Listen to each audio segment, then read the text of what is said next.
table. Une émission proposée par Hype FM.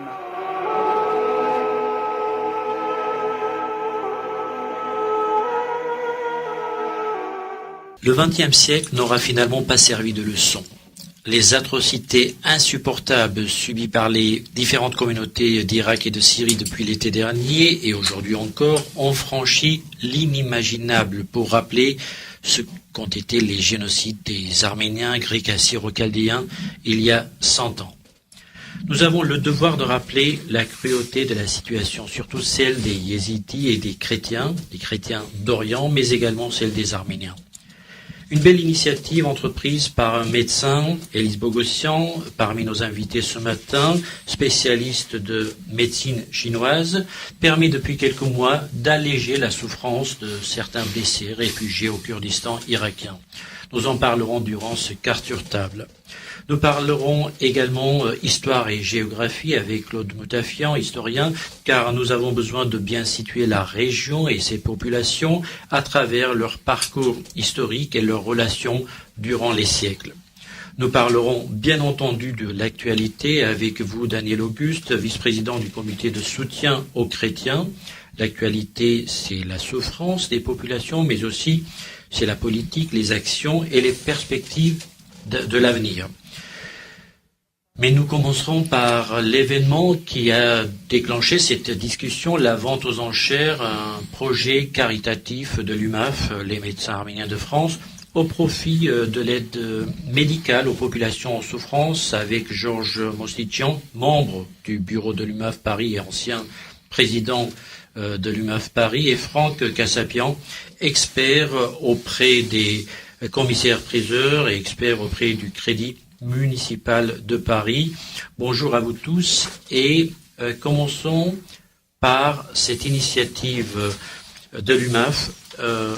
On peut imaginer les besoins de toutes ces populations. On peut tout simplement se poser la question, mais qu'est-ce qu'on peut faire? Est-ce qu'une vente aux enchères suffirait pour vraiment venir aux besoins de ces gens-là? Qu'est-ce qui se fait aujourd'hui? On a besoin de savoir et on saura davantage avec vous également, Daniel Auguste. Que fait-on pour arriver aux besoins de ces gens et pourquoi cette initiative de l'UMAF? Alors, d'abord, un grand merci à HypeFM de soutenir notre action.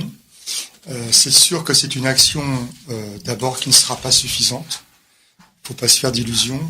On n'a aucune prétention. Tout ce qu'on veut, c'est porter l'attention de tous sur des populations qui sont en souffrance. Ces populations sont non seulement nos familles, nos consoeurs, les personnes qui ont vécu avec nous parce que ce sont des Arméniens, notamment ceux de Syrie, mais aussi des chrétiens d'Orient, c'est-à-dire des populations qui sont nos proches. Pendant toute l'histoire des Arméniens dans l'Empire ottoman, Arméniens et Assyro-Chaldéens, par exemple, nestoriens, étaient des populations très proches, imbriquées les unes dans les autres. On les voit dans le sud, dans la région de Mardin ou ailleurs. Donc, nous sommes très touchés réellement à l'UMAF de la situation actuelle. Les images que nous avons vues, tant dans la période où on parlait d'Alep, de Kessap, de l'envahissement de Kessap par les djihadistes, tant dans cette période-là que dans la période au mois d'août où on a vu des images atroces qui montraient les images que nos parents nous ont montrées du génocide des Arméniens. Ces images ont fait que le bureau de l'association, le bureau de l'Union médicale arménienne de France Paris, que j'avais l'honneur de présider à l'époque, a décidé de détourner le but de la vente aux enchères qu'on voulait faire pour le bien de l'UMAF, parce que nous avions besoin évidemment de rentrées financières, et nous avons décidé que le but de l'association, le but de cette vente aux enchères, serait d'aider les populations en souffrance. Voilà.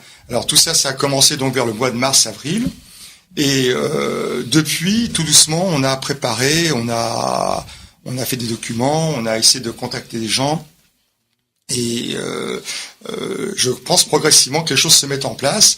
Nous avons une vente aux enchères, Franck en parlera tout à l'heure. Alors ça se passe le samedi 7 mars. Voilà, le samedi 7 mars. Et bien sûr, on est dépendant de la bonne volonté de chacun. C'est pour ça que cette émission est faite pour demander à tous d'avoir l'ouverture d'esprit, la générosité, d'aider des gens qui sont sur le terrain dans une situation abominable. Il faut les aider. Alors, cette action n'est qu'une parmi d'autres qui devraient avoir lieu, mais elle est absolument nécessaire. C'est le cœur sur la main qu'on fait ça. Et nous, évidemment, notre aide va porter sur l'aide médicale. Nous n'allons pas vous occuper d'autre chose. C'est déjà assez complexe comme ça. Et énormément de gens dans la communauté arménienne sont déjà manifestés et ont décidé de soutenir, et je les en remercie de vive voix. Alors, il faut rappeler que depuis cette histoire en Syrie d'abord, il y a eu plusieurs initiatives du BFCA, le Fonds arménien de France, l'UCAB. Les Arméniens se sont mobilisés pour venir aider nos frères de Syrie, surtout d'Alep, et aussi de Kessap, vous l'avez rappelé. À un moment donné, c'était une catastrophe. On avait même l'impression que cette population arménienne de Kessap allait subir un exode. C'est ce qu'on avait vu il y a 100 ans. Mais là, vous mettez l'accent sur l'aide médicale. Voilà. Pourquoi ce choix? Évidemment, vous êtes médecin et voilà, c'est un peu normal, mais comment déterminer ce choix médical? Aider qui? En faisant quoi sur place? Alors avec d'abord, cet argent? il y a des associations qui, déjà, par exemple dans la zone syrienne. Alors je parle en général. Ne me demandez pas de détails, parce que pour le moment, ça n'est absolument pas déterminé. Mais il y a quand même des associations, que ce soit des associations françaises, ou d'autres qui sont déjà en Syrie ou au Liban, qui ont des besoins médicaux. Par exemple, fourniture de médicaments. C'est un gros poste, un poste important, lourd financièrement, et c'est une nécessité. On n'a pas la chance d'avoir Alice Bogossian qui peut aider partout en même temps. Donc, on a besoin de médicaments pour soutenir ces actions. Donc déjà, il y a ce poste-là. Et il y a des postes, il y a des endroits où il y a des dispensaires, il y a des endroits où ils ont un besoin médical. Je sais que c'est une question un peu difficile, mais est-ce qu'on peut dire dès maintenant que voilà, vous avez comme objectif d'atteindre une somme particulière pour que cette aide soit tangible? Écoutez, évidemment qu'on aimerait que ce soit le plus important possible. Mais on vise quoi, 50 000 euros, 100 000 euros? J'aimerais, voilà, entre 50 et 100 000 euros, ce serait extraordinaire. Pour moi, ce serait extraordinaire. Alors, justement, Franck Kassapian, vous qui êtes l'expert, est-ce que pour une vente, on va parler des objets, et puis surtout, on va demander à nos auditeurs de se mobiliser. Vous allez le faire pour, offrir ces objets de valeur. Mais d'abord, une vente comme celle-ci peut générer combien en volume total? Donc là, pour l'instant, on vient spécialement pour se faire écouter par les auditeurs pour qu'ils nous apportent les dons. Parce que pour l'instant, on commence seulement emmagasiner, on a à peu près 60 lots, 70 lots. Mais il faut se dépêcher parce que c'est donc, dans 3 semaines. C'est dans 3 semaines. Donc il faut déposer les lots 43 rue de Trévise chez les commissaires-priseurs qui vont s'occuper de la vente. Maître Myrtille du Montel et Maître Sabine Sautoir, donc c'est Arval-Orem, et il faut aller là-bas apporter le maximum de l'eau. Faut se battre au maximum parce que on est pris par le temps, et là c'est pour ça que je viens ce soir pour en parler, enfin ce matin, pardon. Oui, parce que c'est une émission enregistrée, vous avez raison, mais ça se passe... Pardon. Donc je viens surtout pour que les gens viennent. Quels sont les objets demandés? Alors les objets demandés, on fait une sélection pour que ça commence à partir d'une valeur de 100 euros. On aura les donneurs auront un certificat un reçu CERFA de l'UMAF qui sera déductible des impôts. Donc alors si c'est un lot évalué par exemple à 100 euros et après la générosité des acheteurs dans la salle, on sait qu'ils seront quand même très nombreux parce que ça va être la salle numéro 9 à Drouot, donc c'est le rez-de-chaussée. Drouot nous a offert une location de salle gratuitement. Il y a eu la Gazette de Drouot qui nous a offert la publicité. On va avoir la manutention aussi. Enfin, on a quand même beaucoup de gens qui se sont mobilisés pour nous offrir tout ça. Donc, on va avoir le rez-de-chaussée de Drouot. Il faut remercier les commissaires-priseurs. Oui, les commissaires-priseurs aussi vont travailler aussi. Voilà. Donc, tout le monde donne du cœur à et est motivé par cette action. Et moi, je téléphone à tout le monde, j'envoie des emails, je fais bouger le maximum pour avoir des dons. Voilà. Et alors les dons, donc je pense qu'on en accepte tout. Vous avez parlé de déduction fiscale, oui. Fiscale, mais c'est la valeur de la vente qui est déductible et non pas l'objet apporté. C'est-à-dire c'est sa valeur à la vente. Par exemple, moi dans la partie tapis que je connais très bien, donc il va y avoir des tapis qui sont évalués à 100, 200, 300 euros qui peuvent monter jusqu'à 700-800. Voilà, donc on peut avoir une belle surprise. Et la somme qui va être adjugée, sans les frais bien sûr, parce qu'il n'y aura aucun frais ne sera prélevé chez l'acheteur, sera déductible des impôts. Donc, alors ça, il faut c'est quand même intéressant. Aussi, il y a des frais d'adjudication d'environ 25%. Alors oui, qui ne seront pas comptés. Il y aura aucun frais. Le commissaire-priseur ne prendra aucun frais. Personne, moi, aucun frais, bien sûr, aucun frais sera pris. Et c'est une action tout à fait de cœur. Alors qu'est-ce que vous avez comme objet à ce jour? Alors à ce jour, on a un manuscrit très important de chant grégorien qui est de la fin du XVIe, qui est dans un papier extraordinaire d'une fraîcheur de coloris remarquable, d'un parchemin. Donc là, on espère avoir une très grosse surprise. Ça est estimé entre 5 000 et 15 000. On peut avoir même une très grosse surprise parce que c'est un objet vraiment rarissime. Voilà, on a des très beaux tapis, on a des photos d'Égypte, on a des tableaux, on a un moutafian, on a pas mal, plusieurs moutafians. On a le fils de Monsieur Carzou qui va nous offrir une litho. Enfin, on a Chahine aussi, la famille Chahine aussi. Enfin, on a quand même, ça commence un peu à bouger. Voilà. Donc aujourd'hui, j'ai une bonne nouvelle puisque grâce à la fondation Alice Sidikran Kunjian, nous avons un très beau dessin de William Saroyan. C'est extrêmement rare, on n'en voit pas. C'est un objet qui va, je pense, avoir son petit succès. Et on a un plat avec ça, on est déjà à 50 000 euros. On a un plat Lalique qui est très beau, qui est offert hier, donc par Monsieur Dikran Njoujian. Non, enfin, on a des très très belles choses. Alors, je commence à arriver. Vous le disiez tout à l'heure, une aide à des associations orientées aide médicale. Vous êtes aussi en coopération avec la Croix-Bleue des Arméniens de France. Absolument. Pourquoi ce choix? D'abord parce que lorsqu'on a monté cette opération vente aux enchères, ma foi, l'UMAF Paris n'a pas voulu être seul sur ce projet, et donc on a parlé tout de suite à tous nos amis, et grâce à plusieurs personnes, Marie-Laure Balian nous a permis de contacter la Croix-Bleue des Arméniens de France. Madame Anagnan a immédiatement réagi avec beaucoup de cœur, et tout de suite on a eu des contacts formidables avec la Croix-Bleue de Lyon, ainsi de suite. Alors justement, idée aussi. Voilà. Elle est en ligne avec nous, c'est formidable. Parce que c'est l'occasion de parler de l'action de ces associations en France, mais à travers le monde arménien a pu bouger et être sensible à l'égard des Arméniens, surtout de Syrie. Béatrice Anagnan, vous êtes avec nous? Oui. Oui, bonjour. Donc, première chose, qu'est-ce qui se passe sur place? Parlons de la Syrie, mais parlons également des Arméniens réfugiés, par exemple, au Liban. Ces gens-là sont démunis de toute entrée d'argent, ils n'ont plus leurs ateliers, ils n'ont plus leurs garages, leurs bijouteries, leurs usines. Et aujourd'hui, vous, en tant que Croix-Bleue des Arméniens de France, et le HOM d'une manière générale, que faites-vous pour alléger un peu la souffrance de ces gens-là? Alors, bonjour à tous. La Croix-Bleue des Arméniens de France, avant de parler peut-être de tout ce qui se passe en Syrie, je vais vous en parler dans un instant, a répondu effectivement, mais très rapidement et de tout cœur, c'est vrai, Monsieur Mosditian a raison, à l'appel que nous a lancé l'UMAF, parce que c'est tout à fait naturel. Nous avons, des actions humanitaires d'une façon générale et particulièrement envers les Arméniens de Syrie. Donc, il était naturel d'accepter la proposition, enfin la demande de l'UMAF. Donc, effectivement, très rapidement, le conseil d'administration a déclaré qu'il souhaitait y participer, et par l'intermédiaire de tout notre réseau, puisque nous avons un réseau important de connaissances en France, et particulièrement de la région lyonnaise, il faut le souligner.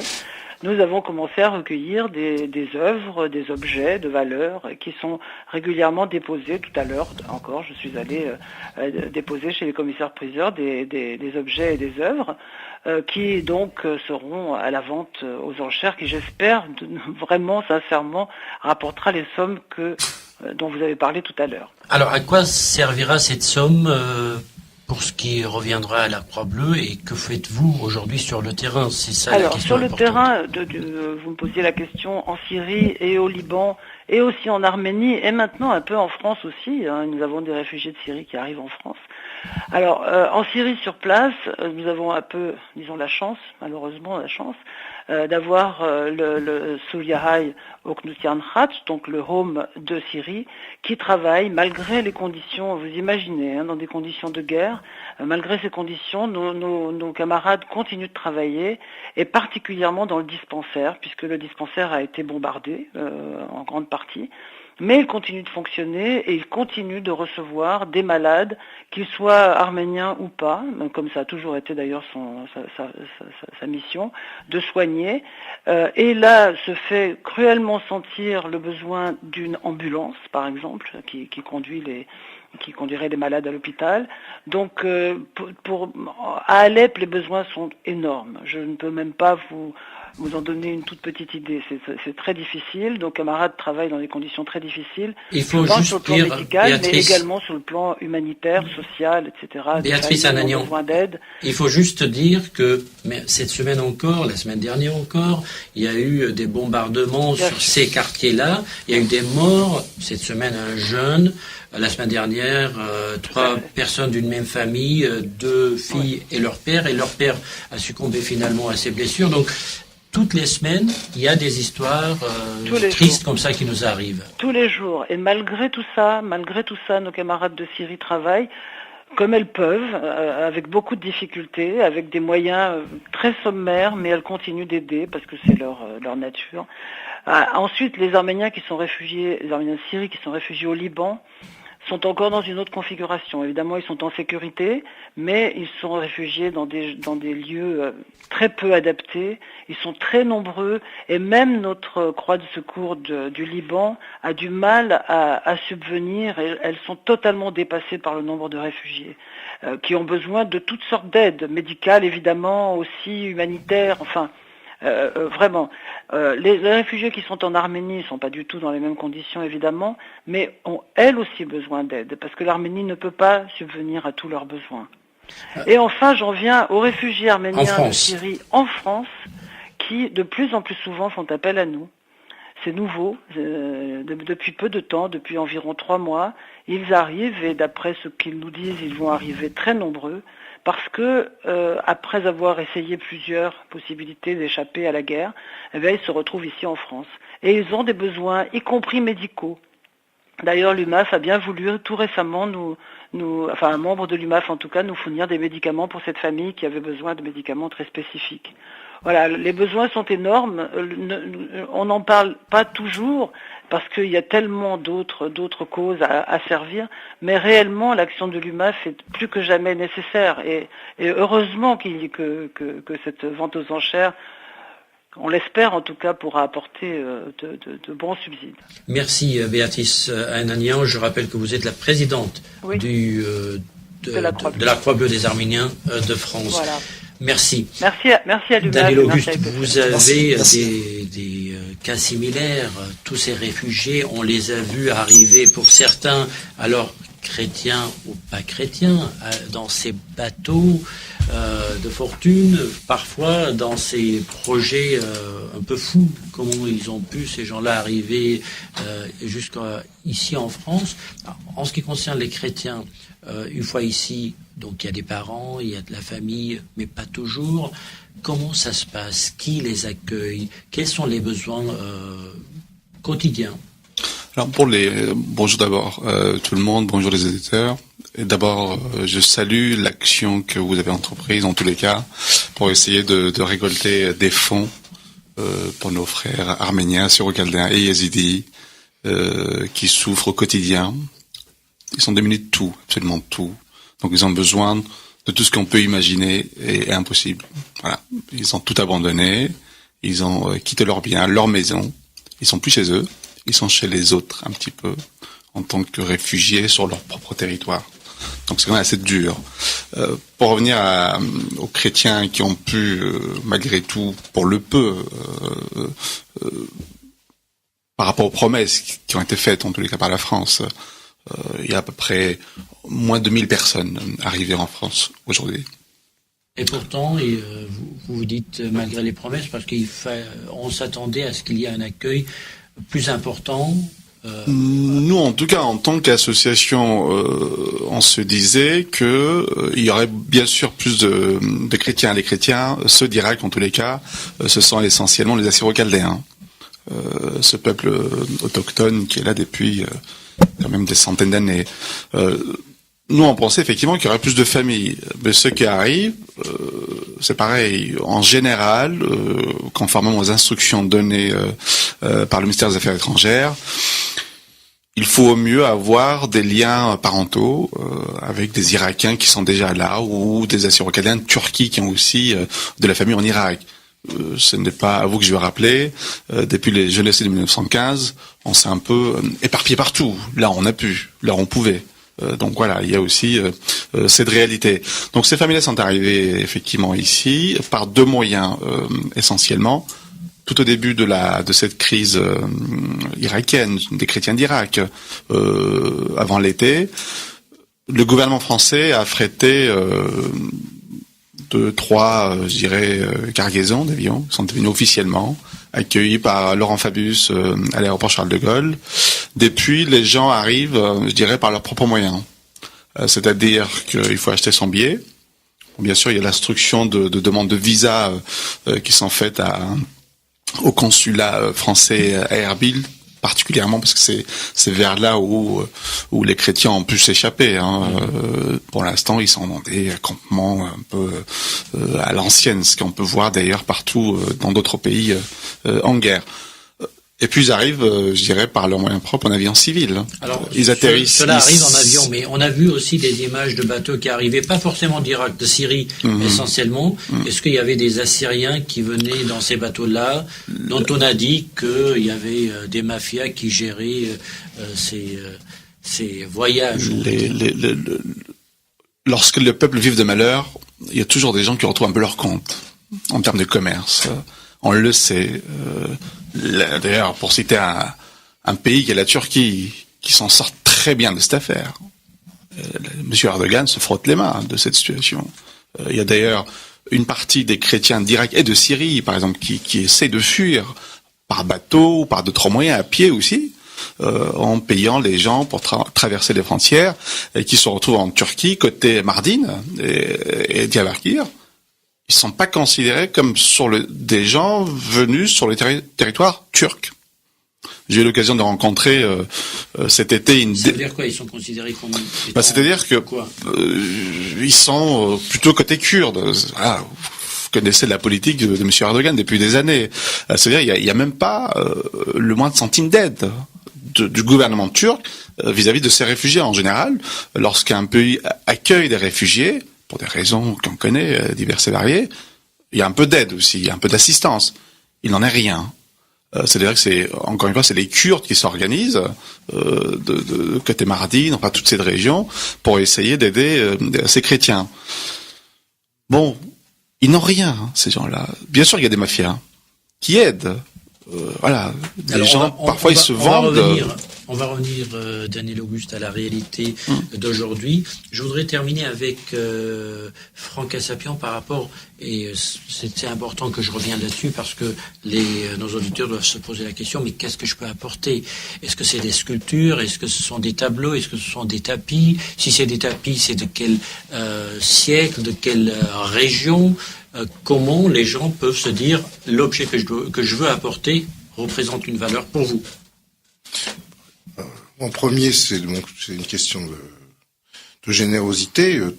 Les commissaires-priseurs et moi, on fait une appréciation sur la valeur de l'objet.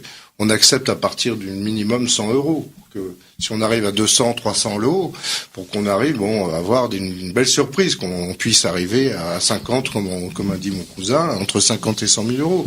Donc on accepte les tapis d'Orient, bien sûr fait à la main, pas des mécaniques. Tapis mécaniques. Votre cousin, c'est Georges Mostichian. Ouais, c'est lui qui m'a eu donné l'idée d'organiser cette vente. Et puis c'est pour lui faire plaisir. Quand il était président, on en avait parlé l'année dernière et ça me tenait à cœur de l'aider aussi en plus. Sentimentalement dans cette opération. Il y a un troisième cousin. Voilà. Mais alors maintenant, moi j'ai pris goût à cette vente. Enfin, j'ai pris goût à cette opération parce que quand je vois bien sûr tous ces enfants qui sont sous les tentes et qui n'ont rien, je veux dire, ici on mange très bien, on est heureux, on est complètement inconscient de tous les malheurs des autres. Donc je suis mobilisé. Voilà. Donc alors on accepte tout pour en finir, gravure, photo, sculpture, objet d'art, et alors il y a une appréciation par les commissaires-priseurs et moi, mais au moins d'une certaine valeur, au minimum à partir de 100 euros de valeur. Voilà. Si je peux me permettre, pratiquement, quelqu'un qui a un objet, il a envie de le donner. Alors, moi, ce que je dis toujours aux personnes qui me demandent, c'est que ils téléphonent à Art Valorem, chez le commissaire-priseur, on a le numéro de téléphone, et ils posent la question. Au besoin, ils envoient par mail une photo de l'objet, de telle manière à ce que le commissaire-priseur dise c'est ok, c'est pas ok. Est-ce que on veut bien recevoir ou pas? C'est pas la peine que les gens se déplacent rue de Trévise. Est-ce qu'il faut donner le numéro de téléphone? On peut donner le numéro de téléphone qui est là sur le petit flyer, oui. Alors, c'est le 01 71 20 31 43. Donc, il y a aussi un mail info au singulier @art.valorem.fr. Valorem. Valorem du 6. Voilà. Alors, donc, pour le 01 71 20 31 43 pour le numéro de téléphone. Donc, nous aurons l'occasion de couvrir cet événement, d'accompagner cette initiative d'ici le 7 mars.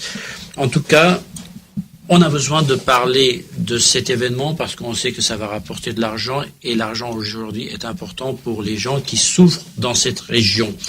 Daniel Auguste, qu'est-ce qui se passe sur le terrain? On va parler de tout le monde, des chrétiens d'Orient, des yézidis, ces yézidis qui ont vu le pire cet été. Qu'est-ce qui se passe? Ils sont où actuellement? Les chrétiens, tous les Assyro-Chaldéens d'Irak, ceux qui ont quitté leur domicile à Mossoul et à Karakosh, sont allés, je dirais, au nord du Kurdistan. Ils sont sur dans cette zone-là, dans des camps. C'est des campements, en fait, qui sont là, des tentes d'une autre époque, pour des plus génocides dans tous les cas. Ils n'ont rien, ils sont aidés un petit peu par un certain nombre d'associations, beaucoup d'associations françaises, enfin des ONG plutôt. L'œuvre d'Orient est présent, il y a Caritas, il y a d'autres associations qui essayent en tous les cas du mieux possible d'aider ces gens-là. D'ailleurs, à titre d'exemple, parce qu'on parle d'aide, il s'agit quand même de lever de fonds pour leur envoyer de l'argent pour qu'ils puissent au moins se nourrir.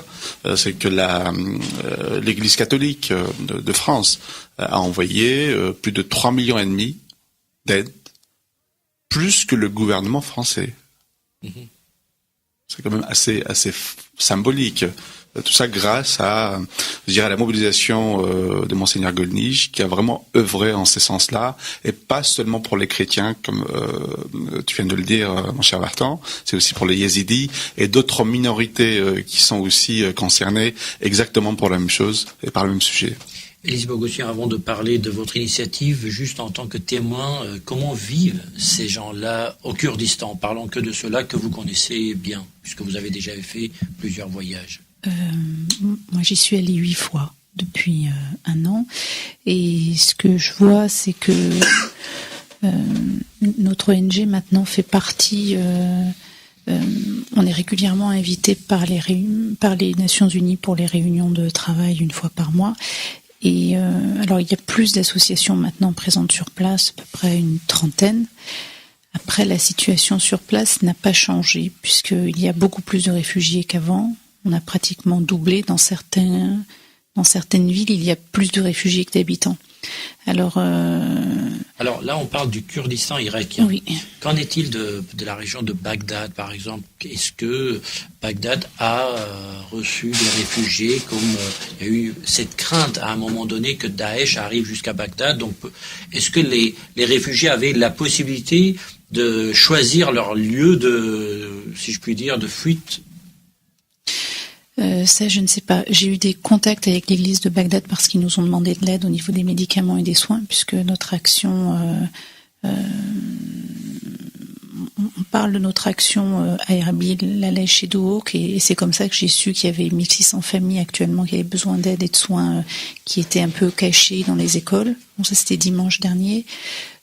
Pour ma part, au niveau politique ou au niveau des organisations réellement implantées, je n'en sais pas beaucoup plus. J'ai régulièrement des contacts avec certaines ONG et moi, pour ma part, je préfère me limiter à ce que je sais faire et travailler avec des acteurs. Alors justement, votre témoignage est très intéressant et important. Où vivent ces réfugiés? Dans des camps? Dans quelle situation? Est-ce que ils ont le minimum pour vivre? Qu'est-ce qu'ils mangent? Comment ils s'habillent? Vous me parlez de qui? Des chrétiens? Non, je parle des réfugiés d'une manière générale qui sont aujourd'hui au Kurdistan, que vous avez l'occasion de rencontrer. Les réfugiés de manière générale ne se mélangent pas. J'ai assisté en direct à l'arrivée des Syriens de Kobané et ce que j'ai vu, c'est que les Syriens ne se mélangent pas. Il y a beaucoup de camps dans certaines villes, il y a même 17 camps. Par exemple, Dohuk, il y a 800 000 réfugiés, 17 camps et plus les entrepôts, les caves, les écoles qui sont mises à disposition. Ce que je vous dis là, c'est en plus des camps répertoriés. À Erbil, ce dont on s'aperçoit, enfin, ce que moi je vois, c'est que les familles ne se mélangent pas, elles se retrouvent par village et elles sont entre 20 et 70 familles pour les plus petits camps. Et après, ça monte jusqu'à 1500, 2000, 3000, 4000 familles. Nous, alors, évidemment, ce qui est déplorable, c'est que là, l'hiver est très rude, c'est bientôt la fin, mais on a eu un hiver très très froid là-bas. Les chrétiens, par exemple, étaient dans des espèces d'anciens entrepôts, sans vitres, sans électricité, avec de l'amiante, voilà, des espèces de vieux centres commerciaux désaffectés. Et là, quand on montait au dernier étage par les escaliers extérieurs, on pouvait voir comme ça de haut, on avait une vision d'altitude sur tout leur équipement, leur installation, leur douche, tout ça. Et c'est vrai que c'est extrêmement précaire. Et les enfants sont pieds nus, les femmes ne sont pas, essayent de rester propres, mais elles ne peuvent pas se laver. Voilà. Puis au niveau alimentaire, c'est Vous très. êtes en train de dire que les enfants sont pieds nus au mois de janvier, février. Oui, il y en avait beaucoup pieds nus en sandales, ouais, en tongs, ouais. Et personne. Il y a les gouvernements, je pense que tout le monde est dépassé par cette situation-là.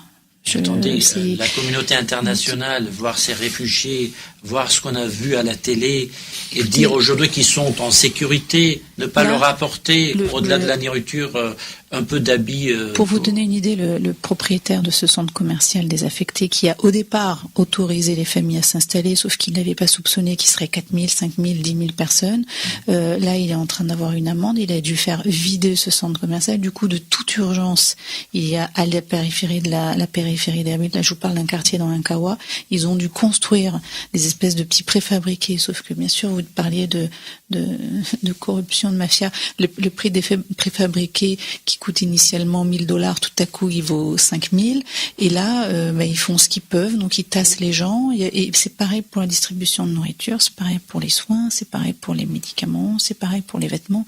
Je pense que c'est un peu une guerre contre la montre, c'est-à-dire que là, nous en tant que thérapeutes, ce que j'ai vu de mes yeux, c'est que après les événements du mois d'août, là, ce qui s'est passé, c'est une espèce de deuxième hécatombe où les gens partent de maladies, du froid, de pneumonie, de choses comme ça. Et après, pour la nourriture, le reste, j'essaye volontairement de pas m'éparpiller pour être efficace dans mon domaine, mais la situation, enfin, si vous faites le bilan d'une situation dans l'avion, quand vous rentrez chez vous, c'est juste dramatique. Alors, on va y revenir. Daniel Auguste, on va parler de la situation sécuritaire partout, même quand je regarde l'affiche de l'Union médicale arménienne de France par rapport à cette vente aux enchères, on voit cette image du génocide arménien. Et puis aujourd'hui, la même mère qui porte un enfant, la déportation, une photo en noir et blanc, une autre de 2014 en couleur, mais c'est la même image. Et parlons de cette situation. On a vu ce qui s'est passé avec les Yézidis. On voit aujourd'hui ce qui se passe avec l'esclavage sexuel. On entend parler d'enfants qui sont enterrés vivants. On a vu plein d'images de ces hommes, comme ça s'est passé en 1915, qu'on a pris à part, qu'on a amené ici dans des camions pour les isoler et les abattre. Parlons de cette situation. Plus personne n'en parle aujourd'hui. Élise parlait de catastrophe, de crise, en tous les cas sans précédent. Je me rappelle lorsque je suis venu cet été à une émission ici, que je parlais d'un nouveau génocide des chrétiens, des Yézidis. Certains contacts que j'ai me disent « Oh, tu exagères un petit peu ». Mais c'est exactement le même schéma qui se produit. Et c'est comme ça qu'on a commencé, en 1915, à éradiquer tout ce qui était non-musulman, et plus particulièrement tout ce qui était chrétien, arménien, assyro-chaldéen et grec-coptique. On est sur le même schéma, parce que qu'est-ce qui se passe? Vous parlez des enfants, quand on voit les enfants de bas âge, moins de 14 ans, moins de 12 ans, violés, certaines tuées, certaines sont vendues comme on va faire ses courses pour acheter des fruits et légumes ou des bêtes sur le marché à Rungis. Certaines sont vendues à $100, $150. Dans quelle époque vit-on? C'est effectivement une catastrophe. C'est vraiment une épuration ethnique pour vider l'Irak de sa substance autochtone. Ce sont les Assyro-Chaldéens, les chrétiens en général, les chrétiens d'Orient. Donc, moi, je fais un peu une parallèle avec, à l'époque, la présence des Juifs. Il n'y a plus de Juifs en Orient. Il y a quelques pèlerins comme ça en Turquie, et dans les pays Irak, Iran, Arabie Saoudite, alors j'en parle même pas, Qatar, c'est encore autre chose. Il n'y a plus exactement ce même schéma que nous sommes en train de suivre. Tout à l'heure... Ceci dit, en Iran, il y a une communauté avec même des élus, mais ça c'est une autre affaire. Mais dans l'Orient en général, c'est vrai que... En pourcentage, c'est un cheveu dans une forêt, une grande forêt. C'est insignifiant. C'est insignifiant. D'ailleurs, c'est ce qui en fait valoir. La présence historique. Certains médias, même à ce jour, considèrent que maintenant, attendez, en Turquie, il reste des Arméniens. Ça fait juste rigoler. Il reste la poussière des Arméniens. Il reste la poussière des chrétiens, des Assyro-Chaldéens, des Grecs. C'est la même chose. Pour ce qui concerne l'intervention des institutions internationales en termes d'aide, je me rappelle, je l'avais dit avec beaucoup de colère, ici et ailleurs, avec des médias et des politiques. On a participé à un concours de communiqués de presse de partout le monde. Et on se rend compte concrètement entre parler et faire, il y a une différence énorme. On est à côté de la plaque. Élise disait il y a un instant, les enfants sont pieds nus, les femmes d'hygiène, alors j'en parle même pas. On est en train de participer à un début de maladie grave pour des manquements d'hygiène. Il n'y a rien. Il n'y a rien. Il n'y a même pas le strict minimum. Un prêtre dans un village qui avait retrouvé un petit peu les gens de son village qui avaient quitté Karakosh et Mossoul, les gens lui demandaient, mais alors comment ça va en ce moment? Il dit, tout va bien, à part que tous les jours je dois nourrir 16 000 bouches, donc de personnes, matin, midi et soir, et je n'ai rien. Sinon ça va. Tout va bien. Claude ça c'est fort. Parlons de cette région que vous connaissez très bien, dans un sens, peut-être que nous avons l'habitude de vous entendre beaucoup plus sur la Cilicie, récemment avec vos ouvrages sur l'histoire des Arméniens dans la Méditerranée arménienne, en quelque sorte. Mais dans cette région-là, parlons au-delà des Arméniens, des Yézidis, des Assyro-Chaldéens. Historiquement, ces mouvements de migration, de présence de telle ou telle ethnie, de telle ou telle communauté parlons de l'Irak. Depuis quand les Yézidis, depuis quand les Assyro-Chaldéens sont présents ici? Alors les Arméniens, on sait que c'est assez ancien aussi, mais c'est beaucoup plus après le génocide, comme tous les Arméniens de la région du Moyen-Orient. Mais parlons des Yézidis et Assyro-Chaldéens. Je crois que je préférais qu'on commence par parler plus généralement de la notion de chrétien d'Orient. Qu'est-ce que ça veut dire, chrétien d'Orient? En fait, ça remonte assez loin. Il faut remonter à l'époque de l'Empire romain, qui a été donc christianisé à la fin du IVe siècle. Et là, il y avait les deux grandes puissances au Proche-Orient, c'était donc l'Empire romain et puis la Perse sassanide. Dans l'Empire romain, l'immense majorité des populations ont été christianisées de gré ou de force d'ailleurs. En revanche, dans la Perse sassanide, qui était donc de religion zoroastrienne, il y avait quand même des minorités chrétiennes, en particulier des Arméniens, mais pas seulement, des minorités chrétiennes à cause de la propagation du christianisme par les missionnaires, disons. Bon, qui étaient relativement respectés à l'époque, il faut reconnaître, malgré quelques heurts. Alors, ensuite, au siècle suivant, alors c'était le siècle des derniers conciles œcuméniques, essentiellement le dernier concile de Chalcédoine, en 451, et là, alors on n'était plus dans l'Empire romain, là, qui s'était scindé, c'était dans l'Empire byzantin, donc de confession grec ou catholique, c'est la même chose à l'époque. Et les chrétiens d'Orient, alors les non-grecs, pour se démarquer de l'Empire byzantin, pour ne pas être absorbés par ce monstre qui était l'Empire byzantin, ont refusé les conclusions des derniers conciles œcuméniques. Pas tous, mais la grande majorité. On parle du 5e siècle? Oui, c'était un geste politique. C'était pas une histoire, évidemment, c'était des prétextes sur la nature du Christ, etc. Mais bon, l'essentiel, c'était de prendre le contre-pied de la définition officielle de l'Empire byzantin. Une sorte de prise d'indépendance. Oui, c'est ça. La seule manière de se démarquer, c'était ça, en fait, à l'époque. Donc, c'est à partir de là que vient la notion de chrétien d'Orient, qui recouvre soit les chrétiens de l'Empire byzantin qui ont refusé les conciles œcuméniques, donc considérés comme hérétiques, soit, comme toujours, les chrétiens donc de la Perse, l'Empire perse, qui était en minorité, mais qui existait encore. Voilà. C'est ça que recouvre cette notion de chrétien d'Orient. Il est important en particulier de considérer que c'est un paradoxe géographique, les Grecs ne sont pas considérés là comme des chrétiens d'Orient, puisque eux, c'était la puissance dominante byzantine. Alors, quand on parle d'orthodoxe, est-ce que ça a un lien avec cette notion de chrétien d'Orient? L'orthodoxe, disons officiellement, ça concerne les Grecs. C'est la religion officielle de l'Empire byzantin, dans lequel les chrétiens d'Orient sont des hérétiques. Alors, donc on est au 5e siècle, bientôt, alors tout va changer 2 siècles plus tard, là c'est avec l'invasion arabe.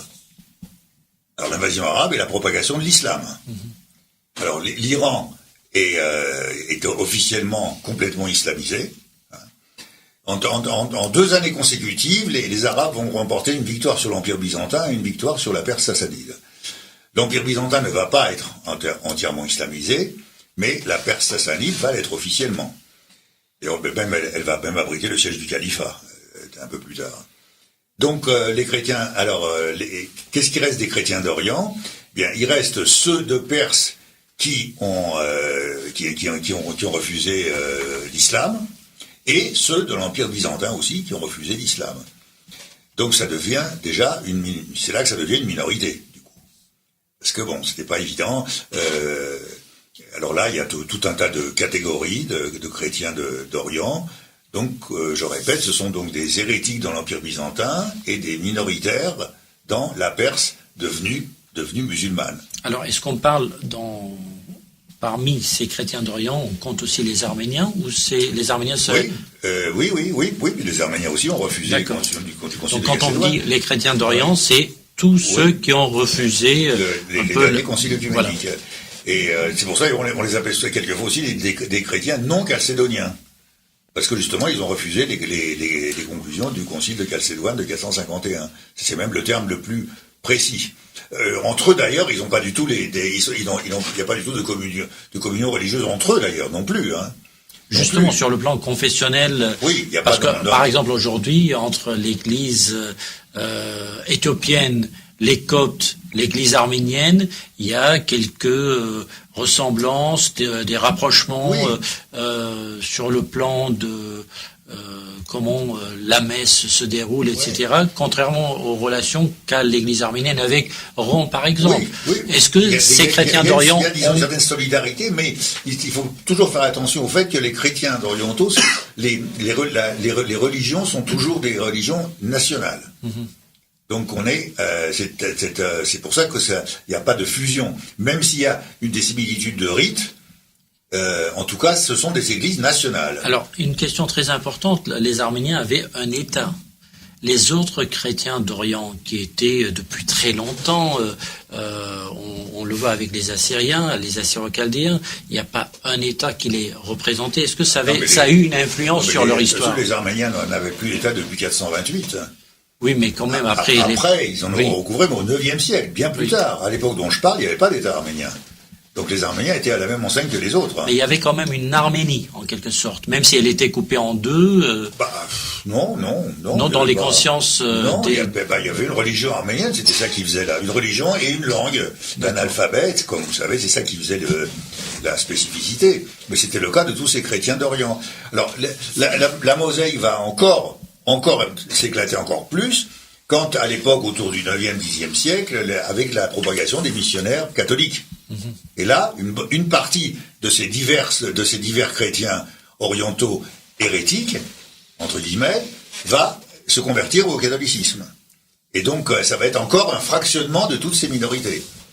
Il y aura ce qu'on appelle, par exemple, on les appelait les Arméniens unis, par exemple. Et de même, unis, ça veut dire unis avec Rome.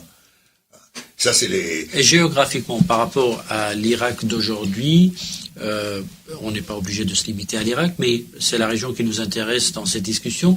Quelles sont les minorités chrétiennes qui étaient là déjà? Parce que on parle, tout à l'heure, Daniel Auguste parlait de ces populations autochtones. Alors, quelles sont les populations issues de ce territoire, ce sont, historiquement? comme je vous ai dit, ceux qui ont les autochtones qui ont refusé l'islamisation, donc qui sont alors qu'on appelle, alors là il y a divers noms, mais ça je veux pas, je préfère laisser monsieur en parler, sinon je risque de dire des bêtises. Mais j'insiste aussi sur le fait que parmi les populations islamisées, alors qui n'avaient pas d'État.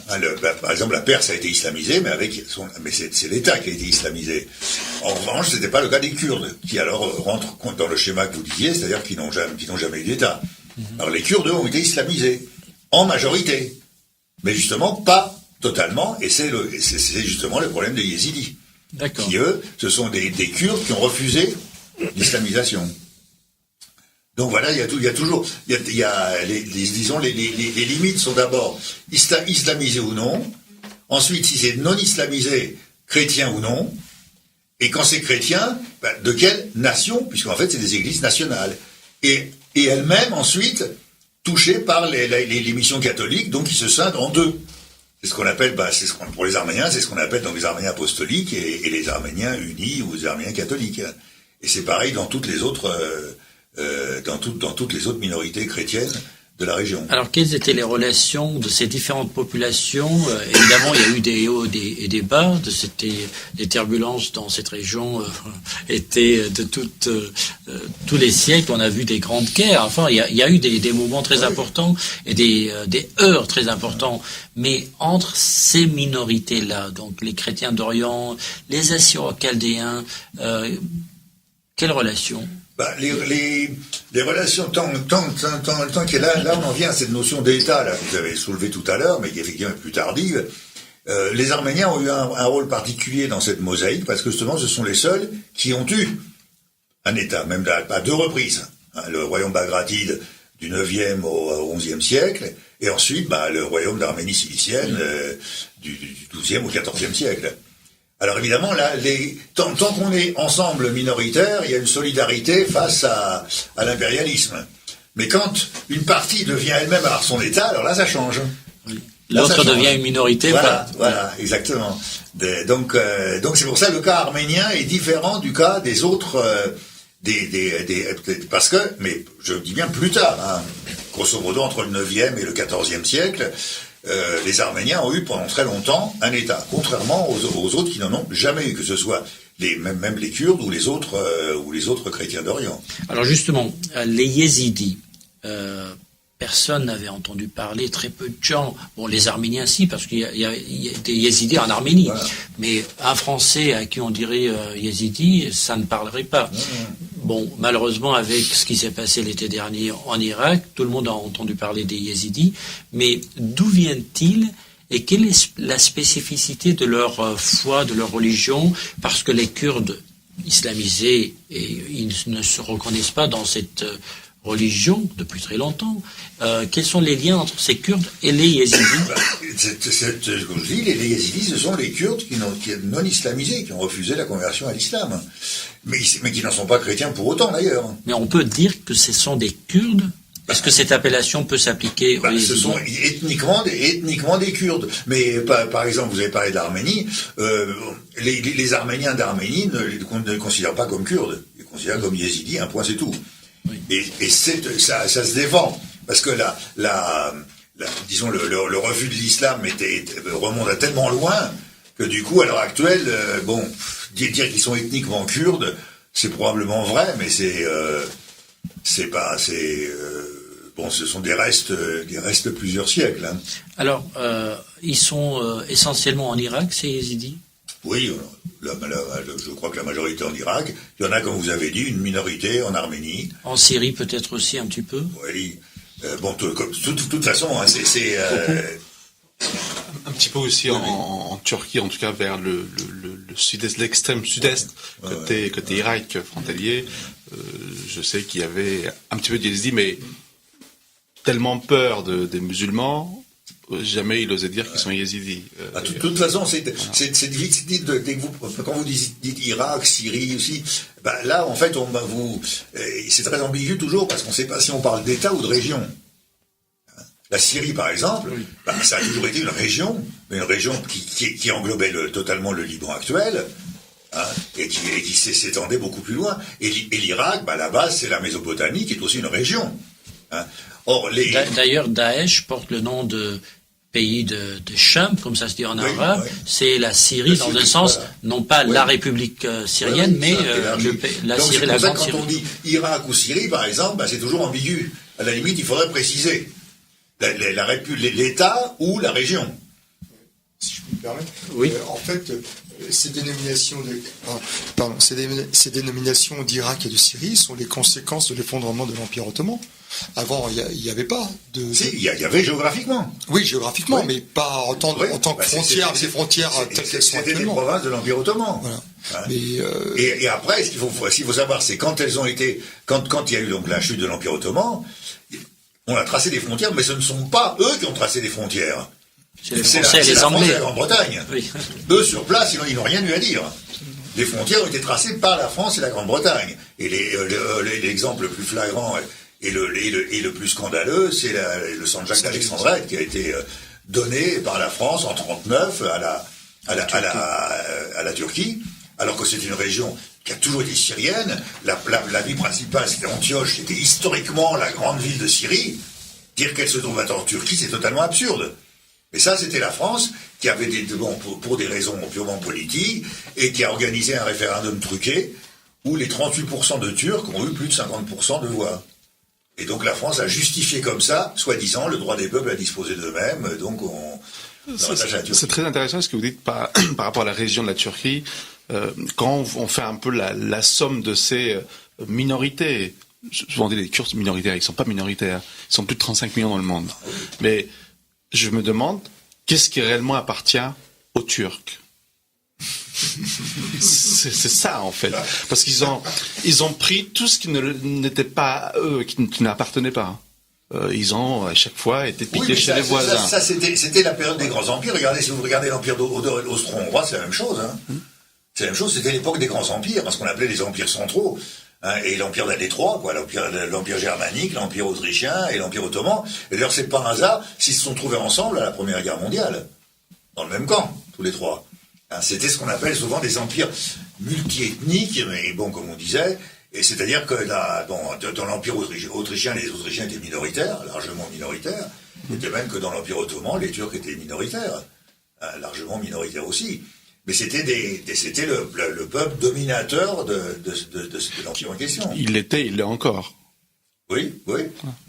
Alors, Daniel Auguste... Encore plus parce qu'il y avait toute la partie européenne. Absolument. Daniel Auguste, on se pose la question, mais qu'est-ce qui va se passer demain? Est-ce que Daesh, ça y est, s'est installé, c'est une prise de pouvoir, un contrôle sur l'ensemble de ce territoire sans retour possible? Il y a, sur le terrain, on parle c'est la charia qui est appliquée. On voit comment les femmes djihadistes, si je peux les appeler comme ça, font le tour des foyers pour expliquer comment doit se comporter la femme dans ces régions. Plus personne, même ceux qui ont soutenu à un moment donné Daesh au départ parce que ils avaient des histoires avec l'ancien régime ou les chiites de Bagdad, aujourd'hui se sont pris dans un piège. Bref, est-ce qu'il y a, selon vous, une volonté de l'Occident, une possibilité réelle pour que ces gens-là reprennent contrôle de leur territoire? Je parle des réfugiés, c'est-à-dire qu'il y a un retour un jour. Tout d'abord, je pense que les Européens, l'Occident a été cocu par ces gens-là, qui sont devenus aujourd'hui des islamistes. D'ailleurs, Madame Clinton, elle disait à un moment donné, dans son ouvrage, dernier livre qu'elle a écrit, ce sont des gens que nous avons fabriqués. Elle a raison. Qu'elle continue maintenant, les USA, je parle, à nourrir. Moi, je me rappelle très bien d'une intervention de M. Fabius, qu'il faut absolument abattre Assad. Donc, il faut aider ceux qu'on les appelle Daesh aujourd'hui. C'est extraordinaire. Pour revenir un petit peu au futur, je parle avec beaucoup de points d'interrogation. Très franchement, personne n'est capable de dire ce que sera demain pour ces gens-là. Pourquoi? Regardez, cette coalition, simplement, lorsqu'elle a voulu se former, en voulant intégrer la Turquie à la coalition, que la Turquie est le troisième triangle de la fabrication de l'islamisme, avec l'Arabie Saoudite et le Qatar. Alors, soit on est un petit peu, excusez-moi du terme, sadomaso, on aime bien voir des choses un peu comme ça, pour faire plaisir. La Turquie refuse clairement de participer à la coalition et qui fait partie de l'OTAN. Donc, quand vous avez ce genre d'alliés qui, soi-disant, veulent sauver les gens opprimés, c'est juste impensable, connaissant surtout la nostalgie de M. Erdogan au génocide de 1915. Donc. Oui, je dois rajouter, en fait, d'où vient cet islamisme? Je ne dis pas l'islam, la notion d'islamisme. En fait, il faut remonter dans les années 90 à l'invasion soviétique l'invasion soviétique de l'Afghanistan. Ça commence pas en Irak, ça commence plus à l'est. L'invasion soviétique de l'Afghanistan, du coup, pour les États-Unis qui étaient contre évidemment cette invasion, tout ce qui était contre l'Union soviétique, il fallait l'aider. Et c'est là que les États-Unis ont commencé à aider et à fabriquer. L'exemple le plus clair, c'est un des grands chefs islamistes actuels, Gulbuddin Hekmatyar, qui n'existait pas à l'époque. Simplement, il était anticommuniste, alors, allez, on lui a donné de l'argent, il est monté, et puis après, il a dit ciao à ceux qui l'ont fait monter. Donc ça date c'est la faute originelle, si j'ose dire, elle revient aux États-Unis. Elle a été suivie après par la France, la Grande-Bretagne et tout. Mais au départ, c'est les États-Unis qui ont armé en Afghanistan tout ce qui était anticommuniste. Et c'est-à-dire anticommunistes étaient d'abord évidemment les plus extrémistes des musulmans. Et donc le fondamentalisme, comme on dit maintenant, ou l'islamisme, est né non pas dans les pays arabes, mais à l'est. On dit aussi qu'il est né aussi dans les prisons américaines, parce que le chef de Daesh et puis un grand nombre des responsables de Daesh, ce sont des anciens prisonniers des années précédentes, ça date pas de très longtemps. C'est là qu'ils ont pu former après Al-Qaïda donc les bases de ce nouvel État donc qui s'appelle Daesh.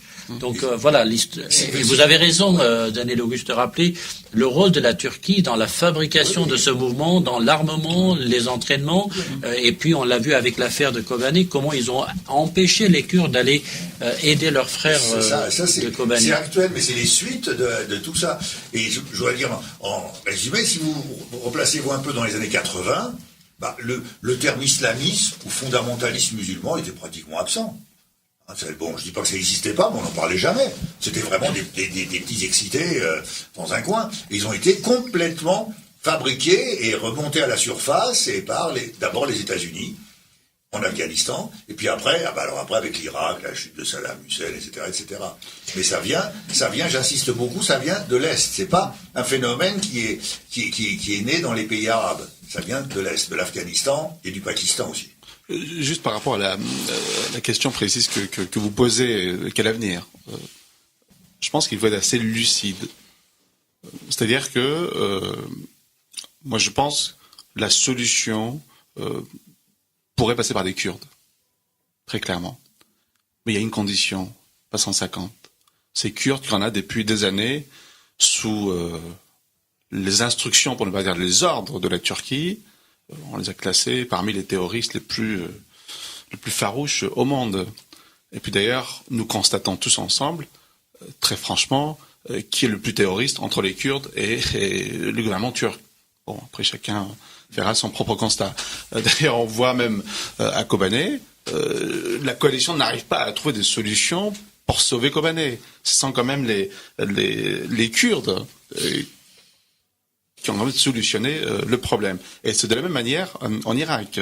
Si vraiment on a la volonté de trouver la solution, des solutions en tous les cas, pour ces gens-là qu'on a mis en exode à ce jour, on le sait, d'abord il faut lever dans les plus brefs délais ce fichage des Kurdes comme étant une organisation terroriste, tout ce qu'on veut, et puis remplacés par ceux qui sont réellement terroristes, vous savez de quoi je parle, et aider réellement les Kurdes en leur responsabilisant à est-ce que la situation s'améliore, de telle sorte que les chrétiens qui ont quitté Karakosh, Mossoul, puissent retourner chez eux. Là, vous demandez à n'importe quel chrétien qui s'est sauvé de chez lui, par sa propre volonté bien sûr, il ne veut pas entendre parler de Mossoul ni de Karakosh. Parce que c'est un traumatisme. Vous avez vécu, vous ne prenez que vos vêtements, et encore. Vous avez laissé les souvenirs de vos arrière-grands-parents. À condition que les Kurdes aient envie aussi de prendre cette responsabilité de sécuriser la région, parce que c'est quand même, cela signifierait pour eux se mettre face à ce pays, enfin cet État, je ne sais pas comment l'appeler, Daesh. Et c'est quand même lourd à supporter si demain, plus personne ne les soutient. Oui, mais c'est pour ça que je parle de responsabiliser les Kurdes. Daesh se nourrit de quelque chose, qui est le pétrole, qui vend du pétrole. Qui est l'acheteur du pétrole? D'abord la Turquie. Merci. Donc les choses sont claires. À un moment donné, et je pense que d'ailleurs l'hypocrisie que nous avons fait consensuelle depuis très très longtemps est en train de pointer le nez devant nos portes, à nous tous. C'est la même chose pour les islamistes français qui sont radicalisés dans les prisons françaises. Quand quelqu'un disait mais vous avez vu, ça va pas son comportement, vous étiez traité de tous les noms impossibles et inimaginables, c'est exactement la même chose. Il faut responsabiliser les Kurdes. Il faut aussi les aider. Sans les aider, ce n'est pas possible. D'un côté, on peut pas dire qu'on continue à accentuer nos alliances avec la Turquie. De l'autre côté, on dit aux Kurdes, vous allez au front. Et de l'autre côté, dire aux Turcs, vous inquiétez pas, on vous soutient dans votre lutte contre les Kurdes. Il y a quelque chose d'extraordinaire qui s'est passé ces derniers jours.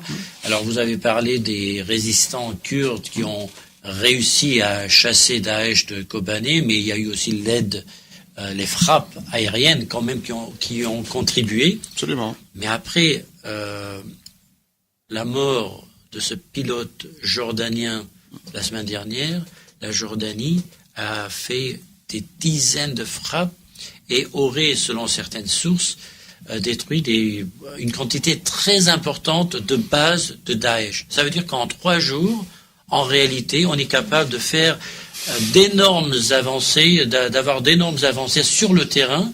On se pose la question, mais c'est quoi ces frappes aériennes depuis quelques mois si on n'arrive pas à faire autant que la Jordanie en quelques jours? Écoutez, les frappes aériennes, si on prend le cas de la France, tout au début, quand le gouvernement français a envoyé, je dirais, son armée, il y a eu quelques frappes, je dirais même timides. Mais d'ailleurs, vous citez un bel exemple. Si réellement on souhaite résoudre le problème se résout en 1 mois. Un pilote jordanien s'est fait assassiner lâchement. La Jordanie se retroussait les manches, est allée faire la guerre à ces gens-là. On a vu le dégât que ça fait. La Jordanie, c'est presque une île, comparé, je dirais, à la moyenne de surface des autres pays voisins. Mais si les Occidentaux, l'Europe, on a des armements sophistiqués comme pas possible. À 10 000 km quasiment, on est capable de nos jours de savoir ce que vous faites chez vous. Enfin, j'exagère à peine, mais c'est un peu schématique. Ça veut dire que si l'Europe décide réellement de résoudre le problème des islamistes, autant en Syrie qu'en Irak, je fais tous les paris que vous voulez. Pas 1 mois, 1 heure, mais 1 mois, moins 1 heure. On peut résoudre le problème. Alors, aujourd'hui, nous essayons de parler, d'évoquer, parce qu'on avait besoin, nous tous, de nous rappeler de l'actualité difficile des chrétiens d'Orient, des yézidis. On a très peu parlé aujourd'hui des Arméniens, mais c'est pas grave. L'important, c'est qu'on parle des populations qui souffrent. Et justement, Élise Bogossian, vous en avez rencontré beaucoup, et je veux revenir à votre initiative. Parlez-nous-en. Vous êtes parti la première fois, vous l'avez dit tout à l'heure, vous avez déjà effectué 8 voyages. Vous êtes parti la première fois parce que vous êtes dit, je ne peux pas rester ici, il y a des gens qui souffrent là-bas. Et vous avez une spécialité qui est quand même, par rapport au monde de la médecine, assez spécifique. C'est la médecine chinoise. Vous essayez d'alléger la souffrance des gens avec des méthodes qui ne sont pas très connues à la majorité des personnes. Parlez-nous-en de cette méthode de traitement. En fait, je suis arrivée en Irak vraiment par hasard. Parce qu'au départ, j'étais très impliquée dans les camps syriens en Jordanie. Et puis, j'étais en relation intime, c'est un ami proche avec le consul général d'Erbil qui me dit « Mais tu veux voir des Syriens d'origine arménienne, tu en trouveras plus en Irak qu'en Jordanie. » C'est comme ça que je suis arrivée la première fois en février dernier. C'était il y a 1 an. Et puis j'étais dans le nord de l'Irak, dans les camps de réfugiés. Et puis j'y suis retournée 2 fois. Et puis il y a eu au mois d'août les événements avec Daesh. Et c'est comme ça que, si vous voulez, j'ai changé mon fusil d'épaule et je me suis dit bon, je vais m'occuper des chrétiens, des yézidis. Ce qu'on faisait avec les blessés syriens, c'était beaucoup plus des blessures de guerre. On avait beaucoup d'amputés, des brûlés. Là, c'est vraiment des blessures liées à l'usure. Et ma spécialité dans le traitement de la douleur par acupuncture, si vous voulez, je l'ai mis au profit des douleurs liées à l'usure. C'est essentiellement des blessures, des douleurs liées à la marche chez les personnes âgées, beaucoup les migraines. Et puis, et en fait, ce dont on s'aperçoit, mais ça ce sont des études publiées aux États-Unis et en Chine, c'est que l'acupuncture mime l'effet de la morphine en stimulant dans le cerveau la sécrétion de neurotransmetteurs classiques. Elle agit comme un antidouleur, un anti-inflammatoire, et elle agit à distance sur les tissus pour une meilleure cicatrisation, une meilleure réparation, si par exemple c'est pour des douleurs par greffe. Alors, une question, est-ce que ce savoir-faire, cette méthode de médecine de traitement des douleurs, vous pouvez aussi l'inculquer, la faire propager dans la région? J'ai formé quelques médecins et là je suis en train de mettre en place un programme de formation. J'ai 2 amis chinois qui sont maintenant professeurs à Nankin qui vont venir. On est en train de préparer une classe de 30 médecins. Parce que justement, si les gens n'ont pas de vêtements, vous parliez des enfants qui sont pieds nus, et alors la question des médicaments pose aussi, je suppose, problème. Donc, Oui. ce que vous faites, c'est un traitement sans médicaments.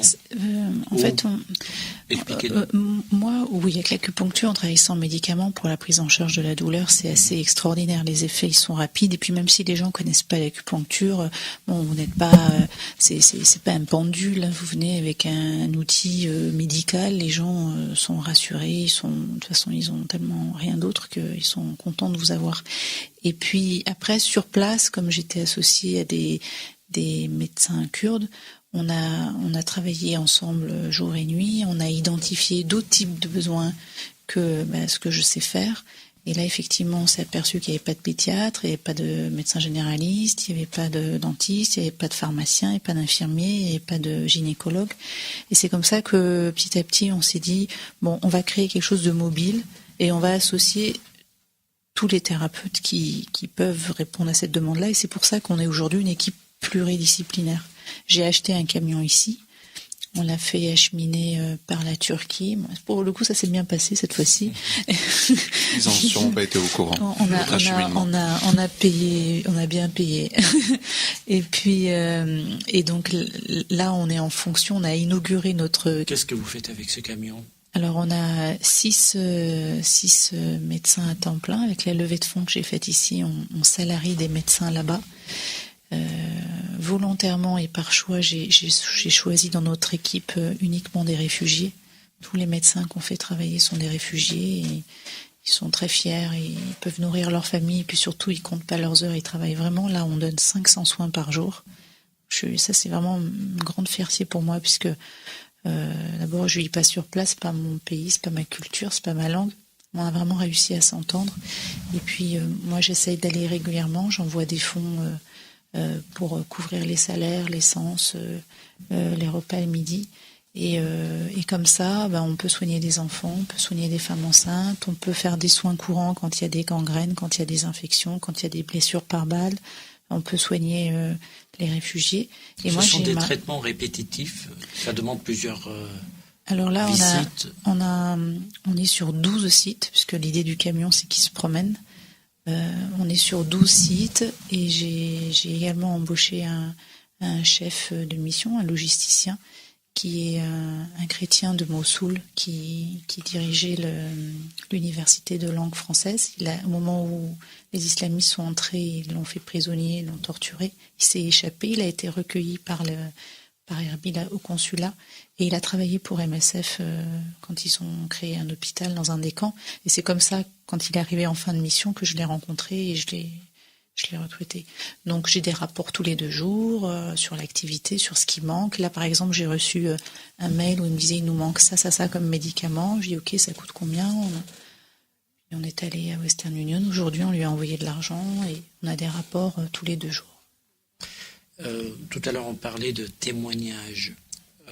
C'est difficile de vous demander ça, même peut-être pour nos auditeurs d'entendre ça.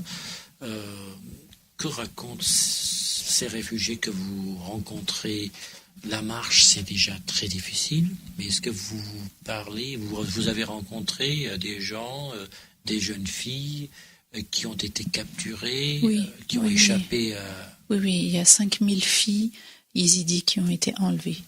Et ils nous racontent beaucoup les histoires de crucifixion pour les chrétiens, effectivement les fois où certains de leurs membres ont été enterrés vivants. J'ai l'histoire d'un autre homme qui avait sa petite cordonnerie et qui s'est retrouvé avec un écriteau sur sa porte où on lui disait tu as 24 heures pour te convertir à l'islam, sinon c'est une balle entre les 2 yeux, ta femme qu'on kidnappe et tes filles qu'on tue.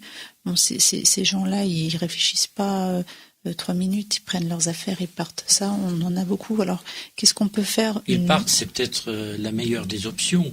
Mais pour ceux qui sont restés, qui ont été enlevés, torturés, est-ce que vous en avez vu qui ont pu échapper à la...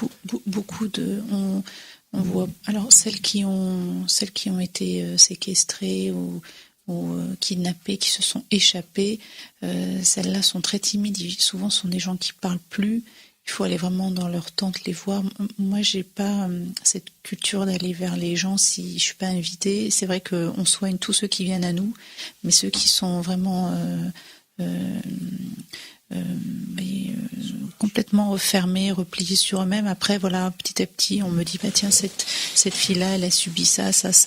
Voilà, je suis allée comme ça une fois vers une femme qui ne bougeait plus, qui parlait plus, qui mangeait plus, qui était repliée sous sa couverture. On lui avait enlevé sa fille, on lui avait arraché sa fille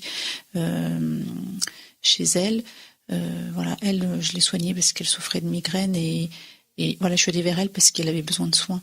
Mais sinon, aller vers les gens pour qu'ils nous racontent, pour qu'ils parlent, je trouve que c'est très agressif. On les voit tous arriver, tous ces journalistes, ils viennent, ils prennent de l'information, ils repartent, et puis ils laissent comme ça un semblant d'espoir, puis ils partent. Et ce qui est triste qu'on voit aujourd'hui dans les yeux, dans le regard de ces réfugiés, c'est que ils croient plus en nous, quoi. Alors, est-ce qu'on peut les blâmer de nous accuser de les avoir abandonnés? En tout cas, aujourd'hui, ils se sentent abandonnés. Vous, quels sont vos besoins pour pouvoir aller de l'avant, guérir, soigner encore beaucoup plus de monde? Aujourd'hui, j'ai validé l'achat du 2e camion. On achète aujourd'hui un 2e camion. Géographiquement, vous êtes dans quelle région au Kurdistan? On est à Erbil, Lalèche et Douok, sur 12 sites. On ne communique pas sur les sites où nous sommes. On publie des rapports, mais on met pas les sites où on est. Et on voit, au départ, notre mission était dédiée pour les chrétiens, les yézidis. Et là, maintenant, on s'occupe aussi des réfugiés de Kobané. Très intéressant, parce que les réfugiés de Kobané, est-ce que ce sont des gens qui ont fui Kobané dès le départ ou au fil du temps, parce que Kobané, c'est quand même une très belle histoire de résistance, malgré la souffrance, malgré la destruction, on a vu les images, il faut quand même le rappeler, Daesh aurait pu non seulement massacrer cette population, mais prendre cette ville qui a une importance stratégique. Elle est à la frontière avec la Turquie. Qu'est-ce qu'ils racontent, ces réfugiés? Ils racontent qu'ils ne rentreront pas chez eux. Ils disent que leur ville est une ruine et que tous les villages autour sont pris par Daesh. Donc ils ne rentreront pas chez eux. Aucun ne veut rentrer chez eux. Juste pour compléter ce que dit notre ami, les gens veulent quitter. En tout cas pour l'Irak, la Syrie, je connais un peu moins. Mais quand on veut se déplacer et quitter, il faut des moyens, normalement. En tout cas, des moyens financiers. Ces gens-là n'ont pas de moyens. C'était ne serait-ce que pour aller faire leur demande de visa, il faut de l'argent. Déjà, ils ont assez marché. Maintenant, il n'y a plus de chaussures. Donc, il faut quand même leurs moyens. Parce qu'on les a piqués jusqu'à leurs bijoux, on les a démunis absolument de tout. Ils n'ont plus rien. Plus rien pour se sauver, venir se mettre à l'abri. En plus de ça, sur cette question d'accueil, ça c'est assez frustrant. Encore une fois, tout au début de la crise, on parlait de 10 000 réfugiés chrétiens d'Irak qu'on pourrait accueillir avec un petit peu de yézidis en même temps. Le gouvernement, pas longtemps après, a calmé un peu ses propres ardeurs. Sachant que je profite de l'occasion encore une fois de remercier vraiment la France, parce que la France a fait beaucoup plus que la moyenne des pays d'Europe. Mais vous dites pas assez. Ce n'est jamais assez, parce que quand vous êtes face à une catastrophe, vous vous rendez compte déjà, moi je le sais en tant qu'élu par exemple, ça nous arrive de recevoir une, deux familles, 3, 4, 5. On dit, mais comment on va faire pour ces 4, 5, 10 familles? Difficile de trouver un logement. Pour les chrétiens, c'est plus de 250 000 personnes. Donc, on est bien d'accord que ce n'est jamais assez. Ils n'ont plus rien. Leur lieu d'attache, c'était l'église. Et quand on voit les églises sont dynamitées en priorité, avec quand même leur histoire, notre histoire, les livres brûlés, tout ce qui était en rapport avec la culture chrétienne est détruite au fur et à mesure. Oui, je voudrais juste dire effectivement, la France, on vous dit combien? 250 000 250 en France. 000. En France, il y a 250 000 pour une population d'à peu près 60 millions. Non, pardon, je précise, je sais que les chrétiens qui ont quitté chez eux, 250 000. 250 000 qui sont Chrétiens. là-bas, Oui. chrétiens, qui ont quitté. En France, il y en a. On parlait de 10 000 d'accueil. Bon, 10 000. Et il y en a 1000 qui sont arrivés. On est moins de 1000. Bon. Le rapport, il est juste. 10 000 sur 60 millions, et au Liban, c'est plus d'1 million, 1 million, sur tout à 3 fait. millions. Donc il faut quand même vraiment relativiser les choses. Hein. Oui. Quand on dit l'effort des puissances occidentales, leur générosité et tout, qu'est-ce que c'est? Au Liban, il y en a plus d'1 million. Plus d'1 million. 25% de la population actuelle sont des énorme, réfugiés. c'est absolument énorme. Donc en fait, moi je trouve, quand vous dites la France a fait beaucoup, elle fait pas assez, moi je fais, elle est loin de faire assez. C'est ce que j'ai dit. Je dirais même, elle a fait très peu. Et c'est pas parce que les autres ont fait encore moins, hein, que la France a fait beaucoup. C'est rien le nombre de réfugiés en France comparé avec le Liban. Enfin, c'est. Alors, Claude Moutafian, on parle deux mots des Arméniens parce que là, on entend qu'en Irak, il y a des destructions d'églises. Alors, je ne parle pas de Derzor, je ne parle pas des autres phénomènes, mais en Irak, il y a une très ancienne église et une toute nouvelle qui a été brûlée à Mossoul, si je ne me trompe pas. La présence arménienne dans cette région, alors nous, souvent, on fait allusion à l'après-génocide, mais avant le génocide. Elle était importante en Syrie, en Irak. La présence arménienne, c'est une présence historique importante. Vous savez, le principal, c'était Alep, en fait. Mais en Irak aussi, c'est une présence historique qui s'est amenuisée au fil du temps avec l'immigration. Mais je précise que c'était pas une immigration politique, c'est pas une immigration de persécution. C'était une immigration économique. C'est qu'effectivement, il faut pas confondre la situation des Arméniens dans les pays arabes et leur situation en Turquie. Ça n'a absolument rien à voir. Je vais juste donner un exemple. J'ai lu quelque part quelqu'un qui est un Arménien de France qui protestait contre le fameux film là, de Koch, le film sur le génocide, et qui protestait sur quelle base? En disant, regardez, dans ce film, il montre que tous les Turcs ont l'air très gentils avec les Arméniens, etc., etc. C'est-à-dire qu'il n'a rien compris la différence entre les Turcs et les Arabes. C'est les Arabes qui, effectivement, dans ce film, et c'est parfaitement vrai. C'est parfaitement vrai, la manière dont les Arméniens ont été accueillis dans les pays arabes. C'est ça, en fait, qui a sauvé l'Arménie occidentale, finalement. Oui, mais les Arméniens qui ont été accueillis, effectivement, dans ces différents pays, c'est parce que les Arméniens, déjà les chrétiens en général, d'Orient, ont apporté un savoir-faire dans ces pays-là. Donc c'était plus dans l'intérêt de ces pays-là que dans leur propre intérêt. Ils ont apporté ce savoir-faire à l'Empire ottoman. D'ailleurs, quelques pays voisins, ils veulent encore accueillir des chrétiens d'Irak. C'est pas parce qu'ils sont chrétiens. Non, non. C'est pour apprendre de leur savoir. C'est quand même une différence fondamentale. Mais je trouve ça tout à fait non, normal. Bon. Mais à ce moment-là, le savoir-faire des Arméniens, mais aussi d'aider en Turquie, ça n'a pas empêché. Il y a quand même eu des accueils sur une base très humaine et humanitaire par les Arabes, les Bédouins, les populations de ces régions, sans qu'il y ait cette portée d'intérêt. Par rapport à ce que les Arméniens pourraient leur apporter ou pas, parce qu'à ce moment-là, les Arméniens, apparemment, ne pouvaient rien apporter, ils étaient dénudés de tout. La présence arménienne dans ces pays a été, en peu de temps, gonflée et diminuée, parce qu'elle a été gonflée après le génocide, bien entendu, avec l'arrivée de tous les réfugiés arméniens au Liban, en Syrie, en Irak et tout, ça fait. Mais depuis, avec la crise économique, avec les mouvements islamistes, extrémistes et tout, il y a eu une immigration. Donc de nouveau, ça a rebaissé. Ça a rebaissé. Il y a eu un pic, disons, dans les années 20-30, et après, maintenant ça a rebaissé. Mais j'insiste beaucoup que c'est une immigration économique. Georges Moustitian, alors vous avez souhaité avoir la présence d'Élise Bogossian autour de cette table parce que nous avons déclenché cette discussion autour, et c'était le prétexte, la vente aux enchères qui aura lieu le samedi 7 mars à Truro. Pourquoi est-ce que une partie des sommes récoltées ira aider le projet d'Élise Bogossian? Alors, D'abord, il faudra d'abord voir ce qu'on va obtenir du produit de cette vente. Deuxièmement, c'est le bureau de l'UMAF qui va décider exactement de l'attribution des fonds.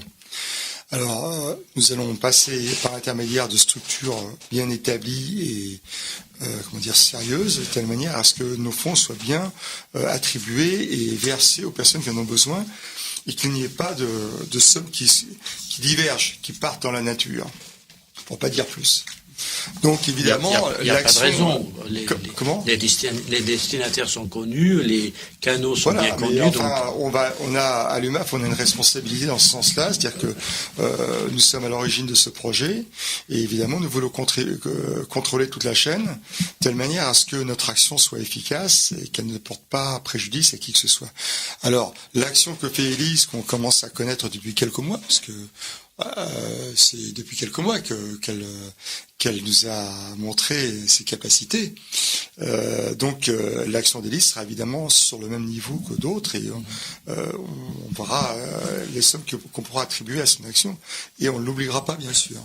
En tout cas, ce qui est important, il faut le signaler, qu'un médecin arménien parte dans cette région, non pas pour aider les Arméniens, mais les Assyro-Chaldéens, les Yézidis. C'est-à-dire que cette fraternité dans la souffrance fait qu'aujourd'hui, on peut être arménien et aider les Yézidis, on peut être Assyro-Chaldéen et aider les Arméniens. Donc... D'ailleurs, à ce titre, le comité de soutien aux chrétiens d'Irak, avec l'œuvre d'Orient, l'église chaldéenne, etc., avait organisé le 18 décembre un dîner de charité.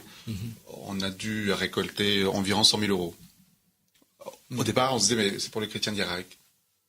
Et puis après, quand même, la question s'est posée naturellement, en disant, mais il n'y a pas que les chrétiens d'Irak qui souffrent malheureusement de cette situation, de cette oppression islamiste. Il y a aussi la Syrie, il y a aussi les Yézidis. Donc le comité a finalement tranché très intelligemment en disant que nous allons faire une partition entre le Liban, ceux qui sont venus en Turquie, la Syrie et l'Irak. Donc je pense que c'est un bel exemple à prendre en termes d'initiative et d'idées. Et je voudrais surtout penser à tout le monde. Voilà, je suis tout à fait d'accord avec le processus. C'est un petit peu ce que j'avais poussé le bureau de l'UMAF à faire. Et je voudrais surtout dire aussi que moi, qui suis donc d'origine arménienne, français d'origine arménienne, qui m'intéresse à mon passé, qui suis fier de mes racines, qui ai la chance d'avoir un cousin historien dans la famille, par exemple, qui suis révolté par tout ce qui se passe là-bas, parce que j'ai visité là-bas aussi. On a rencontré à Alep la communauté des médecins d'Alep, qui avait un grand projet de faire une clinique dans la région de Deir ez-Zor, et ils nous en avaient parlé en 2007 ou en 2008 lorsqu'on avait été les visiter à Alep. C'était un groupe de l'UMAF qui avait été. Donc tout ça m'a donné l'envie d'aider, parce que j'ai ces souvenirs de mes lectures, de tout ce qui se racontait sur le génocide des Arméniens, et l'aide que certains dans tous ces pays, Irak, Syrie, actuellement, les Arabes, des Yézidis, d'autres populations ont fait. Ils ont aidé certains des nôtres qui étaient dans le malheur, et j'estime que c'est la moindre des choses que les Arméniens aient l'ouverture d'esprit, la générosité d'aider ceux qui maintenant à leur tour sont dans le même malheur. Il ne faut jamais oublier de rendre à l'appareil aux autres. Élise Bogossian, pour conclure. Ce que je voudrais dire aussi, c'est que nous, sur place, on n'aurait jamais imaginé être embarqué dans un processus qui n'allait pas s'arrêter. Moi, au départ, quand j'ai fait ma levée de fonds, là, c'était en octobre et novembre dernier, j'ai fait toute une campagne de sensibilisation, de levée de fonds, en me disant c'est une mission qui va durer 6 mois. Et aujourd'hui, j'ai eu ces fonds pour 6 mois, et je m'aperçois, il me reste des fonds pour 4 mois et demi, donc, puisqu'on a commencé début janvier, et je m'aperçois qu'après ça, on va arrêter, parce qu'on n'aura plus d'argent, on va rentrer chez nous. Mais ce qui est triste, c'est que ces gens ne vont pas rentrer chez eux. Comment on fait? Est-ce que on continue à sensibiliser le public? C'est-à-dire que on peut pour moins de $2 donner des soins corrects, de très bonne qualité, plus les médicaments à tout le monde. Et là, on va arriver à un cap où dans 4 mois et demi, 5 mois maximum, on pourra plus poursuivre notre action. Et c'est vrai que cette initiative-là, pour nous, elle est plus que bienvenue, puisqu'on peut, malheureusement, c'est tellement difficile pour nous d'être et sur le terrain, et ici sur la sensibiliser, l'information, la communication, on n'y arrive pas, quoi. On peut pas. Un dernier mot, oui. Georges Mosquito. Alors, Un dernier mot, puisque grâce à Radio Hype, on a pu avoir une belle présentation de notre action, soutenue par plusieurs personnes qui ont donné une belle argumentation à toutes nos raisons. Donc je voudrais me permettre, en tant que membre du bureau, de remercier tout le monde. De vous remercier d'abord Radio Hype, de remercier tous ceux qui sont ici autour du micro. Je voudrais remercier toutes les personnes qui donnent. Il y a des gens qu'on ne connaît pas, il y a des galeries d'art, il y a des amis, il y a des gens membres de l'UMAF ou pas de l'UMAF. Je voudrais remercier tous les membres des 2 bureaux de l'UMAF, l'ancien et le nouveau, qui se décarcassent aussi pour aider, chacun à sa mesure. Et j'espère qu'on aura l'occasion de montrer à Radio Hype et de refaire peut-être une petite émission à un moment ou un autre pour montrer le produit de notre action.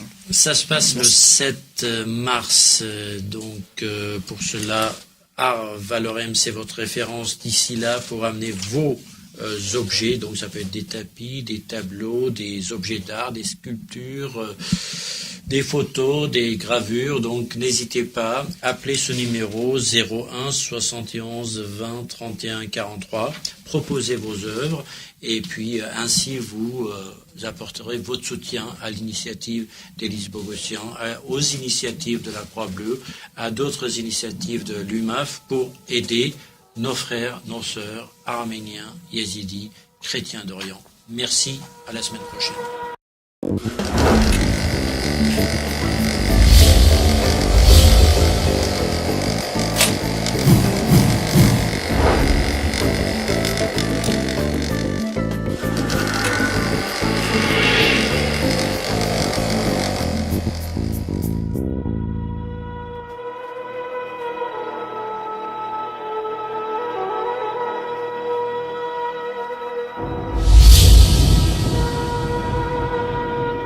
Carte sur table. Une émission proposée par Hype FM.